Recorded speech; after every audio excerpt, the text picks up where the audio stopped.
All right, welcome back, guys, to the one and only show, the one for the people that you love to watch, and the ones that I enjoy talking to. Today, we have a particular female artist that I'm excited to talk with. That my personally, I know my sister is going to be well excited that I get to sit with you, and I'm honored as myself to meet with the one and only Martina Lynch. Yeah. Give a round of applause.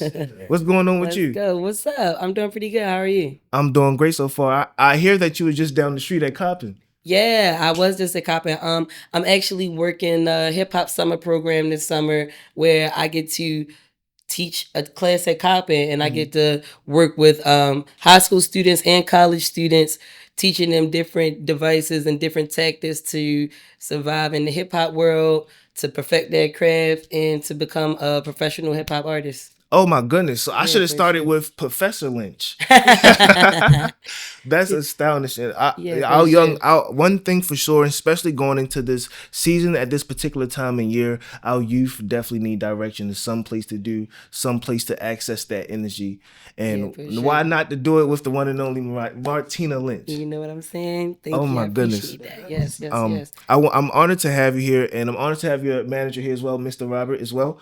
Yep, Um, yep.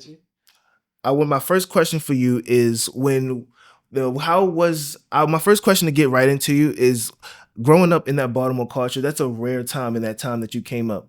How was the Baltimore scene in that area, and like where did you first perform at? Okay, okay. When I first started, over 8 years ago, um, I was definitely doing a lot of open mics, random events in the city. Before I even did an open mic, though, my first show ever was like in high school. This is before I was even really taking my craft too seriously. But my first show was in like high school. I did a show at Frederick Douglass. It was like I think it was in the summertime or Oh something. my It was goodness. a dude named Anthony Jeter at the time who was like doing a bunch of showcases, and you had to sell like 15 tickets or something to be a part of the showcase. And then the way they promoted it was like, oh yeah, we'll bring in all these A&R reps and blah blah blah, and this is like such a good opportunity. So I did that show, and I did him a couple of times, but I didn't really start like going hard with my music until I graduated high school. So I was like 18 or 19. But in the city during that time, it wasn't like a lot of artists really performing or doing music like that from Mhm. Baltimore. It wasn't really nobody in the mainstream from Baltimore that was really doing anything. Like I knew like Mario back then to be from Shout out Baltimore. to Mario. He just came back to Yeah. the city for AFRAM. Yeah, shout out to Mario. I knew of like Cisco and Drew Hill Hmm. and things like that, but it wasn't really nobody at the time that was like mainstream. So I feel like it was definitely more of just having to put in footwork. Social media wasn't really popping like that at that time. So I feel like it was more of just like actually going outside, having Get to into the physically people. promoting yourself and Get like, into the people. yeah, and like As getting to the people for and sure. it's so different nowadays. Everything Yeah, now oh is yeah. from an Instagram story. It's Yeah. so it's what has been how has that curve been for you adapting from actually going out putting feet on land to making Instagram posts? How has that curve been for you? I mean, at the end of the day, Yeah. I personally feel like excuse me Yeah, to for cut you sure. off. Excuse me. I personally feel like the physical foot word to mouth is still more valuable to social media. Me Yeah, me personally, just as far for as sure. physical people come into places. Yeah. So, but back to the question. Yeah, yeah, no, I agree. I agree. I definitely feel like that was more of that, and it's still more of like a genuine connection when you're trying to build an audience. But um I feel like that transition for me, at first it felt weird. So I wasn't really like trying to tap into it too much. I still was just more of like performing, getting out there. When I first graduated and when I was about to graduate and really was just doing my thing back then, I had that 106 in Park. That was the popping show back then. I did that. Hmm. Hmm. And then came back to the city. I started performing at places like Airfran, Art Ski, and then like every year after that, I just start getting even more bookings. Then in the most recent years, it's like I done got to open up for Trina, and last year I Hmm. opened up for MC Light. Hmm. So it's like, but this is all for me doing like still I would say footwork. Well, partially social media and footwork, but in the past few years, I start putting more into my social media as well. Mhm. And I do also see how now with everything being so different that this is really a important avenue that you gotta do too, because You have to do it. the world has changed, you know. So it's Exactly. like I like it because it's like it's a way to connect with your fan base and connect with people who may not have seen you, and you don't gotta physically go to them for them to see you. Mhm. But at the same time, it still saturates the music and everything Yeah, else. exactly. It's 'Cause- oversaturated. yeah, because it exactly. gives everybody and anybody and everybody the platform to do it. So it's like it becomes a little oversaturated. But I feel like I've been, you know, learning the kinks of it in the uh ways that it can be like useful and beneficial as well. No, you Yeah, have. for sure. So the reason why I wanted to ask you that in regards of your experience in the footwork in it before this whole social media realm is because of this whole popular thing of this top Baltimore female rap thing, and they had you at top 5. I feel like honestly you were solidified before that page was even a page. You know what I mean? They don't even understand the depth of your footwork in the game. You know, personally. So I honestly wanted to get your perspective on how did you feel about being ranked 5th on the list for top Baltimore female rappers, which is just like why are you making a list? It's just like come on now. I mean, me personally, I wasn't offended by it. Like, I feel like, yeah, I have been doing my thing in the city for a minute, and I do feel like I deserve more recognition than what I have gotten. But at the same time, I don't feel like a list is important. I'm trying to win a Grammy. I'm trying to win a BET award. I'm trying to like get listed with like the legends. You feel me? So Exactly. so being on that list, it's I still feel like cool that they, you feel me, that they recognize me. I'm like, okay, they recognize me, they showing me some type of love. I still take it as them showing love. But at the same time, I don't take no offense to where they listed me at, because you know, everybody got their own opinions. Everybody got their But own opinion, and at the same time, at the end of the day, the person that made that list was a man, and he probably is 21. I don't know who's So you behind the don't. page, but I know that they did say that they made the list just out of love to show just love to women in general, and that they didn't really have no particular order in mind when they made it. They just wanted to list female rappers in general. So Yeah, that was the statement they ended up making. So I don't know if they really put thought into it when they made the list As or long ranked it. as long as it didn't sink your ship, because it definitely didn't for Yeah, me. yeah, I looked at that and it was just a new playlist of artists to listen to. Some that I yeah, maybe didn't know of. for So sure. it is something that I would never got thought about getting into. Yeah, So I definitely exactly. do appreciate the list hands down. Yeah. But I mean, come on now, you gotta have some. It should have been you put some Hey, well, I seasoning, appreciate seasoning on that. it. You I know. appreciate that though, I but want to feel like personally, how has Baltimore shaped your career and your identity from just you're not only a black artist, not only you're a female black artist, but you're a Baltimore female black artist. So how has that being from Baltimore shaped your identity and kind of who you are? I mean, Baltimore definitely has shaped me. I mean, in some form, I mean, in a lot of ways, because just being from this city, as soon as you step out the city, we got a whole demeanor that even before they have accents, sometimes people can recognize like Mm-hmm. a Baltimorean. So, I feel like Baltimore is like this hidden gem of a city that just got like we got so much talent. It's so much culture here, and it's like I feel like even especially with me doing music, because it's like I'm a fan of like Tupac and J. Cole and you know all these people, but then it's like you know when I think about Baltimore rap and you got people like what's your name, YG Tech and Moose and Easy Jackson, and you know you got people like that in the city where it's like you hear their music and it's like, okay, this is hip hop, but this is Baltimore hip hop.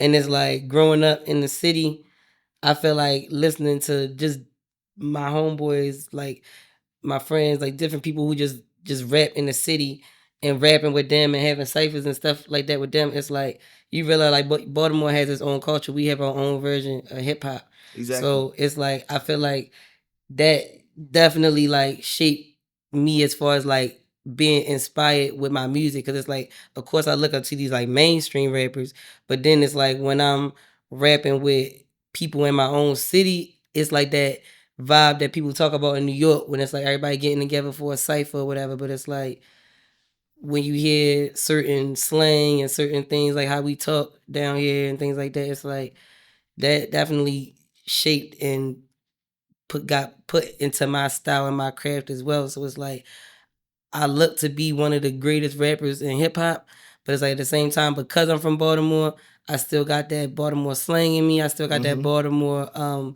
culture in me, and it's like it's incorporated in my music. So yeah, yeah. Wow. I mean, I can definitely tell that. You know, it's a certain amount of artists. It's two different artists from Baltimore. You either try your best to sound like other states, or you double down and you sound like a Baltimore artist. And it's just Right. like you, of course, are a Baltimore artist. Right. I want to ask you for just. I feel like this particular question would pertain to you. For viewers watching, for viewers watching us, the outsiders that's not familiar with the DMV or Baltimore alone, what are some places that where the hip hop scene or just the culture, the scene is at, that may not be on Reddit, that may not be on Yelp when you type it in, the most popular place in Baltimore? Well, number one, it's a spot that I host at called Spikes. It's over West, 3527 Dofield Avenue. I think I'm hosting an open mic there July 18th. I think I just right now. July 18th. I'll be hosting an open mic there for up and coming artists, 5 to 10 p.m. Um, July 24th, I'm having a concert at City of Gods. That's another dope venue that has a lot of dope showcases. Um, they constantly hosting open mics, showcases, all types of good shows. So yeah, City of Gods, Spikes. Uh, you got the Motor House. I mean, the Motor House probably will come up on Yelp, but Most likely, yeah, Motor yeah, House. yeah, but definitely City of Gods, definitely Spikes. And yeah, I'm gonna just say those two for now. But it's a lot more. It's definitely a lot more. But And it's great that yeah, to hear from those events that you're hosting coming up, yeah, that you're honestly doing a circle of life where you started from open mics, now you're hosting open mics, yeah, for making sure. sure the next generation has that platform to, by the one and only, by the Yeah, OG. for sure. Not an OG, because your career still has a light year ahead of itself. Yeah, for sure. My next question is, you started in spoken word Yes. and now you're a rapper. Yeah, for sure. Um, the thing is, I was always rapping and doing spoken word. But when I first started like performing, I joined the Baltimore City Youth Poetry Team with Do More Be More. Shout out to Do More Be More. It's a dope program in Baltimore through the Black Arts District. Um, and yeah, so they gave me a lot of opportunities in high school where I was able to write a lot of different poems about police brutality, women empowerment, just different social issues and things like that was going on in the city, that also inspired my music at the time. So I got to dive into my poetry and into my rap, and with doing poetry, that just brought in my mind as far as my rap music and writing in general to like just think beyond the basic when I'm writing my music. It just showed me how to just expand my mind more. No, exactly. Yeah, for sure. In knowing that, I do want to ask you another question about Baltimore. Um, like, what is, like? Of course, Baltimore has its problems. Hmm. From what is your biggest problem with Baltimore? My biggest problem with Baltimore is, of course, just like the violence within the city. I do feel like the violence has gotten better throughout the years, but just that whole mentality of feeling like people feeling like they gotta prove themselves so much that they just willing to kill whoever, wherever. Of course, that's crazy to me. Um, I do feel like it's a lot of love in the city for sure, but there's definitely a lot of hate in the city too. And something that I don't like is that I feel like when somebody being positive or somebody trying to do something that's more so positive, you see a lot of people like dissing it. hating on it. Like, yeah, like it's been certain songs that I drop because it's like I might drop certain songs that might be on some ratchet vibes, like cool niggas might be rocking with it. But if I drop something where it's like more so on a positive note or on a chill note, it might, might not getting as many shares. And I even seen certain people from the city like commenting on my shit, like, "Oh yeah, this too positive. We ain't trying to hear that. We want that ratchet shit." Like, I literally had people from the city say things like that because they oh, like if you ain't talking rah rah every single time, then people feel like, oh yeah, like you ain't about that. You gotta just prove that you about that all the time, every single time you rap. And it's like, damn, can we have some fun songs? Can That's what we I'm turn up? saying. And even with like some of the dudes, that be on they street shit, they might drop a fun song or a party song. Next thing you know, niggas calling them clowns. It's And it's like, ridiculous. It's honestly ridiculous. Like yeah, there's like no longevity in that. exactly. All my friends that participated in that, they're all dead and in jail. Yeah. So to be frankly transparent, Yeah. So I have never seen no longevity in that type of Yeah, and activity. it's definitely not. My favorite part of hip hop, even though I was not alive then, was fucking LL Cool J. Yeah, like Come on you now, gotta just let's have fuck some- some hoes and let's take have a some shot. fun. Like That's what I'm everything don't saying. gotta be rah rah. Like It's ridiculous. Yeah. It's ridiculous. You know, I went to AFRAM this recent year. And of course we seen the virality of what come from that. yeah. I personally myself, I saw a nigga in a North Face puffer jacket. I was scared. I see some people passed out apparently being out there with they You look ridiculous, coat brother. to it. It's a heat warning outside, and you have like. the ski mask. Do you know anything about why they do that? Any background on why niggas are wearing ski coats? masks and winter coats in The the middle ski of mask, summer? I'm like, okay, they might be trying to like go under the radar. Maybe they on the run or something, or they might be trying to hit a lick or something. But You can't be on a run at 12, at 13, but the at 14. the coats, I don't understand. Some dudes, this is my other theories. The coats, some people just want to look cool. Other theory is some dudes really just don't be having that much clothes. I ain't okay. You gotta be realistic. Like this Baltimore or the real shit. Niggas don't be wanting to say that, but some dudes don't be having a little too much clothes. That's them Christmas clothes. They might got like 3-4 outfits. Summertime came around, and that North Face coat is the only name brand thing they got in the closet. Damn. And people in Baltimore feel like it's a lot of niggas in Baltimore who feel like if I ain't wearing name brand, then I ain't shit. So they would rather pass out in a 90-degree weather in a North Face coat just It's in a Montclair coat. Or a Montclair coat because it's Montclair or because it's North Face. That's ridiculous. When they hit the ground. And if you one of them niggas watching this right now, I'm just telling you on the other side. Hey, like, look, I'm fashionable. That's what I'm saying. On the other side, as you see, look, I got a plain green tee. Yeah. Well, it's ridiculous. It's ridiculous. Honestly, you doing that for nothing. You look like a child with Gucci slides on the bus. You'd be better off with your t-shirt, Brody. That's what I'm saying. Charm City.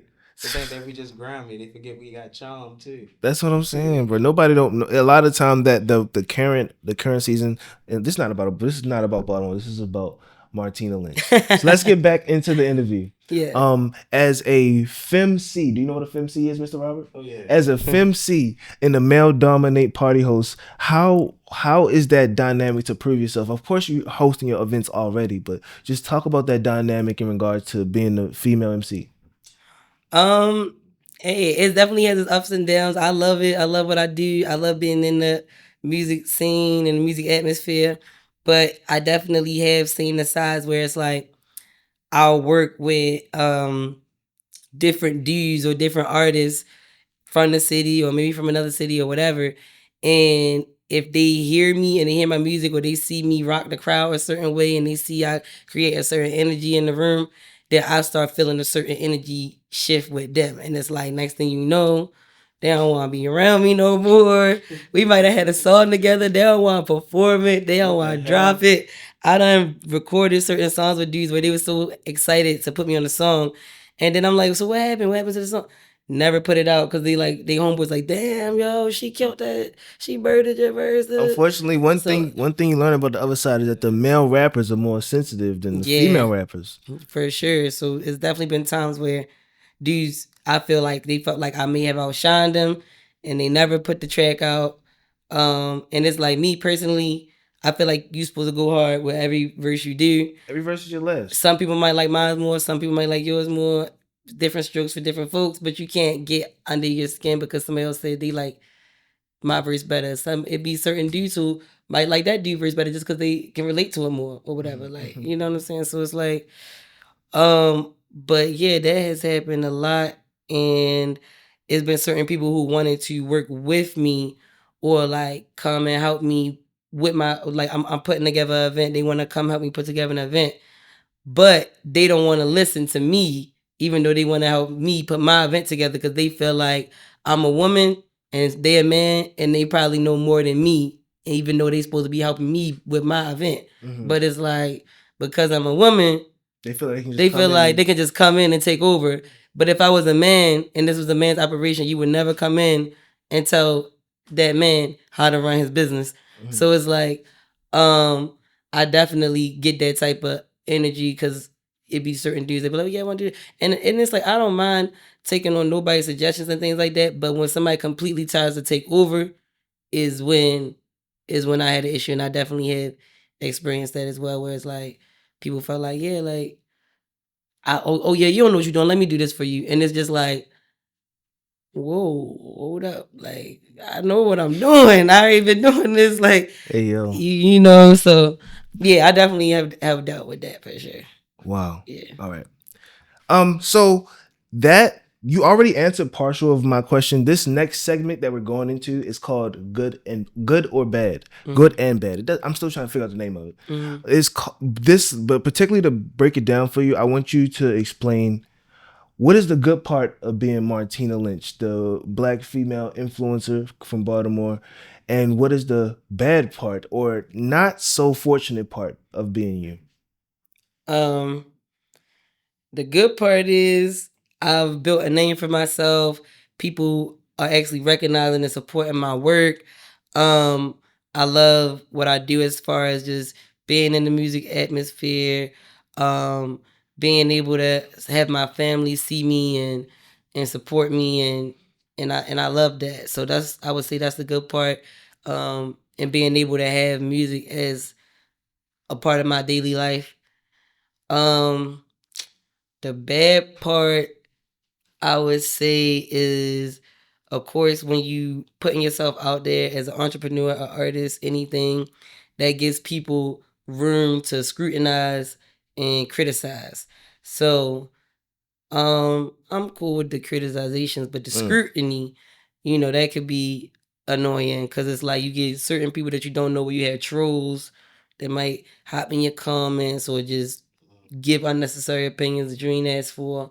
But it's like, I'm a public figure now, so at this point, if people want to say things, they gotta have their opinions or whatever. At the end of the day, one thing I found out just from building my own platform is that the comments feed the algorithm. The bad comments feed the algorithm as well as the good ones. Yeah, that's for sure.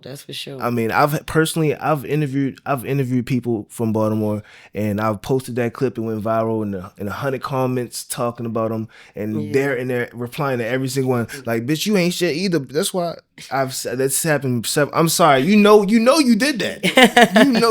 Me and you did that. I'm sorry. I'm not going to say no names, but it's definitely happened before. Yeah. So it's just a matter of being able to separate yourself, because at the end of the day, come on now. Yeah, you can't argue with everybody. Now, I have caught myself a couple times with a few people, but not too many times. Every now and again. Every now and then. Every once or twice a year, maybe somebody might catch me on a free day, and I'm like, you know what?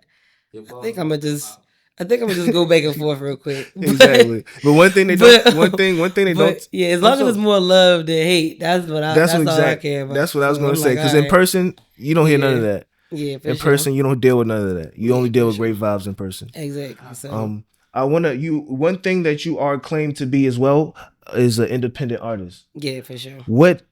I want to ask you this. Now we're going to take the turn from independent artists for other independent up and coming artists. I want to ask you how important, most think about the radio, like, oh, the radio is too, I'm not the radio, and like these platforms, I'm too cool for that. How do you feel about getting on these radio platforms or blog platforms to get your message out and how does it help you as an independent artist?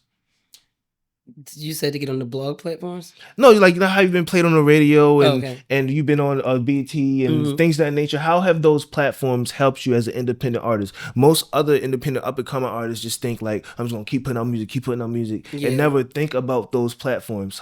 I'm trying to help. I'm trying to help them Yeah. from your perspective on how they can help that. Yeah, so I mean, it's always about putting yourself out there. With me getting on the radio, I definitely utilized social media to that extent where I invested in making sure I had good quality videos, good quality sounding music, getting my supporters to request my songs, also getting my supporters to just like get tag different DJs and get the DJs to notice my music and things like that. And then they would see it and they would see the response online and they would add me into the rotation. Um, Also, actually going in person and auditioning for things. I went to New York and I actually drove up there to audition for 106 Park so that I could be on BET. Wow. So you gotta just put yourself out there. Don't be scared to go apply, audition for things. I just performed on the main stage at Pride, where Cash Dog was the headliner. They was And dropping that ass out there. it To was say the lit. least. Right. It was lit and I auditioned for that and got officially booked for that. So, and then and then after that I got hit up for a show and got booked for that coming up in August. And I got my, like I said, I got my concert in July, but that's for me putting myself out there and actually showing face, putting in that footwork, and using social media as well. Actually being outside and using social media and putting it hand in hand. Like you can't just be on social media and not step outside. So No, for real. I feel like you answered every single question. If you're an independent artist or independent influencer and you didn't write that part down, you fucking up. I don't have no more questions about how to help independent artists. I feel like you answered that question perfectly. Nextly, I want to get about just personally about you. Of course, everything is not your whole life is not Martina Lynch, and of course, with that career, it does come its battles. yeah, for sure. I want to ask you personally: has there ever been a time where you thought about walking away from it? With all that time being, Yeah, for sure. I would say I never did not want to do it, but it has been times where I felt like I needed a break from it, and I might have took like a couple weeks off or something like that, or like maybe like just had a couple months to myself. But in those times where I did like take breaks, I always like felt like I was missing a part of me at the same time. So I do feel like even though I am happy I have been able to like make money doing music, I do also feel like even if I didn't actually make the money that I did make, I still would do it because I just don't feel like I'm being myself when I'm not being creative. So yeah, it has been times where I didn't really want to just be in the mix of everybody or just like be in everybody's face or like constantly promoting and doing things like that where I just needed a break to myself. But as far as just doing music in general, like still writing and creating, I never did not want to do that. But it has been times where I just didn't really want to be a part of the world or just be like in everybody's face as far as social media or just in media in general. So yeah, I had times like that where it just get overwhelming and it's like, I'm constantly dropping this, dropping that and having to stay consistent to make sure I get the next booking and the next booking. So yeah, it's been times where I'm just like, you know what, I don't feel like keep trying to get the next booking. Let me just chill out. Like that's but great to know. Like yeah. that shows me that your ability to separate yourself from the internet. Unfortunately, a lot of people watching this cannot do that. Yeah, for sure. And so that's a good thing to learn, to know how to separate yourself, Yeah. to allow yourself that time to recharge back up, because this, at the end of the day, this is a social battery and it drains. Yeah, for sure. It's sometimes when somebody talking about someone's picture, you might say, bitch, get out my face. Yeah, it's complete, because we're human at the end of the day. Yeah, for But sure. it's just knowing that you know how to control that so you don't encounter those moments is always good. Yeah. For people watching this as well. Yeah, for sure. Secondly, the red hair. You never thought about another color? What's going on there? Well, yeah, I mean, throughout the years, I've changed my hair a lot. Actually, I've done green, I've done blonde, I've done pink, Yes, yes. Orange. I think those are it. Orange, green, pink, blonde. Of course, the red. I haven't done blue yet or purple as of yet. But yeah, I'm open to different colors. Those red is just my favorite. I've heard red is like in the deep comments of is the the go-to. in the deep comments of the blog pages, they trying to call you a blood. Oh, are you serious? Yes, I've seen 4 comments when he was like, yeah, she probably but of course they're not from Baltimore. They just fans just trying to listen in. Yeah, you know, Baltimore gang violence. She probably a blood. I've seen 4 And of it's those so type of crazy comments. because I actually got into it with some girls downtown one time because they thought I was a blood and they was Yeah, no. I like, damn, can't I just like red? Like, That's what I'm damn. saying. Niggas But can't at like this colors. point, I might need to make a call or two because they keep mistaking me for y'all. We might gotta make a deal. So we got. No, I for gotta real. work something out. Man. Hey, business is business. Business is business. Hey, that's what Young Thug said. What he said, business is business. Yeah, I gotta work something out. Man. I see today that you Hey. brought here Mr. Robert, your manager here. Yeah. Talk about that importance in having other people help you, having that strong foundation. A lot of people feel like, well, me personally, as you can see, that we can do it all on our own, but Yeah, for sure. I worked with a few different teams throughout the years, and recently, well, last year I officially made my label SOS Productions, an official LLC and label. And like I said, we're working with so many different people and working with other people's teams. I realized like I gotta start building my own team. Robert is my brother. We've been locked in for years. And he's seen different things that I went through with different teams and different things like that. And he's also just been a part of just networking and moving in the Baltimore scene for a long time. So I realized with music, it's good to have people around you that you know that you can trust, people that you trust to handle your business and going to have your best interests at heart. Like I said, I know this my bro. He's not gonna. I know I don't have to worry about him being on nothing weird. He's also already been helping me throughout the years just with my showcases, putting different showcases together, putting different events together. He also does security, so he done helped me on the security side and making sure that we had security for different events and things like that. So people feel like a lot of the time that if you have a manager or if you work with somebody, you gotta go to the most famous person in the business. But what a lot of people don't realize is a lot of the most successful artists was working with their family, their friends, their peoples. that was really tapped into the city. Yeah, tight vibes. Just like you got Stokey and Scholar, you know, that's his father or whatnot, you know. And you got people in the industry like Brandy and her kids. I mean, I said her kids, Brandy, Ray J, and their mother. You got Beyonce and her father and her mother, you know what I'm saying? You got Everything is off connections. you got the Jacksons, and his father was Joe Jackson, and he was insane, but it was his family. But it's like at the end of the day, I mean, I don't know if that was the best example because Joe Jackson was kind of crazy, but in general, I feel like it's good to have people that you know for sure is going to have your best interest around you. Exactly. Yeah, for sure. As we enclose on this, unfortunately, we do have to wrap it up shorter than expected. Hopefully, we can come back. Yeah. And we can get everything else. Yeah. We'll talk about the funny shit. We'll do Not- a part 2. I can let my hair down. Right. As they say. I might be like my hair on that day. Y'all gonna see I've switched my hair up a lot, so y'all might see me with a different style that day. Oh my goodness, I can't wait to see it.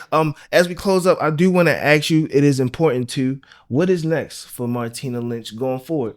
Could we expect any more summer bangers as you just dropped a new song? Yeah, so make sure y'all stream Just Like That. It's on all streaming platforms. The video just dropped. I actually shot that at Pride, so y'all make sure y'all go check that out. My album I Had To on all streaming sites. We're gonna have a few more visuals dropping from that. I got a feature coming up with the artist Cool Hutch. We about to be dropping that soon. I got another feature with the artist Oh, B Cool Hutch. I know who that is. Oh shit. Yeah. Oh goodness. Cool I didn't think Hutch. about it. My bad. Yeah, we got a song coming out. Me and the artist Jay Savage. We got a video coming out, and I'm definitely going to be possibly working with some more artists. I know that Baltimore Bella, we talked about doing something, so we Oh, might be getting something done That's my soon. favorite right there. Um, I think she's boycotted me. I don't know. I don't think she fuck with me. oh man, what you do? I think it's because I was just interviewing female artists, and I may have interviewed someone that she don't get aligned with, Mm. and I feel like that may. I mean, but that's been years ago. She don't even exist anymore, Oh, so we're okay. good. Yeah. Hopefully Yeah. so. But finish what you're saying. But yeah, I mean, yeah, I'm definitely gonna have some more features coming. But that's what I know I talked about as of recently. So yeah, that's it for now. But other than that, July 24th, come to the concert. I'm gonna have some. I got another show. See, coming up I would August 8th. come, but I'm gonna be celebrating my birthday. I'm gonna be in a whole different state, unfortunately. Oh man, yeah. Yeah. Well, you enjoy your birthday. Yeah. Yeah, my birthday is literally like 3 days after that, so I'll be in Tampa, shaking Dang. my tail feather. Let's just leave it that way. That's what's up. I'm sorry to intrude, but now it is the last part of the segment where we do rapid fire questions. Are you ready? Yes, let's do it. Let's see, what do I have for you? You have to be quick, promptly, and don't think twice. Okay. Baltimore, or DC, Baltimore, of course. spoken word or hip hop. Hip hop. Favorite food spot in Baltimore. God damn, I had to go to too many places. Favorite food spot in Baltimore now. Bowlers on the Bay. Oh, that's not in the city. That's Moe's. Moe's. Oh goodness. Hey. All right, this gonna be some comments about that one. Hey, y'all sleeping on Moe's. All right, next one Hey. is freestyle or written. Which one do you trust more? Written. Mhm. I like freestyling though. Okay. But I know my written is crazy. But my freestyle, I'd be surprised at myself sometimes in my freestyles. I'd be like, oh snap, I said that. That's how it goes. But one word to describe the DMV scene right now. lit. Lit. And lastly, one song you wish you wrote.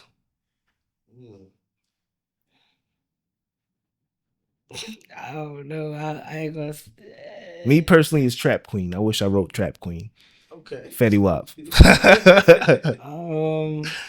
I don't know. That's a tough one. I'm gonna say none. I don't know. I know I got one, but I just Not can't think one? of it. All songs is fire. She only had one bad song. I'm talking about one song you didn't write that you Right. wish you could put in your catalog right now.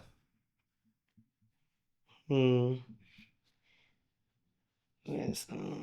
It could be a recent song. It could be Prince. I know mine. I pick a second one. Prince, Purple Rain. That's the second one I would make. Oh yeah, that's one of my mom's favorite songs. Any song you can just add on to your catalog right now. They'll drag it from there and add it to Martina Lynch's catalog right now. What is the song? All right, I'm gonna say J. Cole, Crooked Smile. Ooh, why did I knew you was gonna say a J. Cole song. I mean, that's my favorite rapper. I know. We're gonna dive into that a whole next time. Yeah. When we have the time to. Thank you for coming again. Yeah. And thank you, Mr. Robert, for coming as well. Nice to meet you. Definitely. It's great to have company here. Now we have somebody to take the thumbnail picture. But of course, I wish you the best of success and safeness throughout. Hopefully, you can grow your experience and come back to laugh with us about it. Yeah, for sure. Until next time. Until next time. Definitely. Like, subscribe, all that good stuff. #1 podcast. Bye.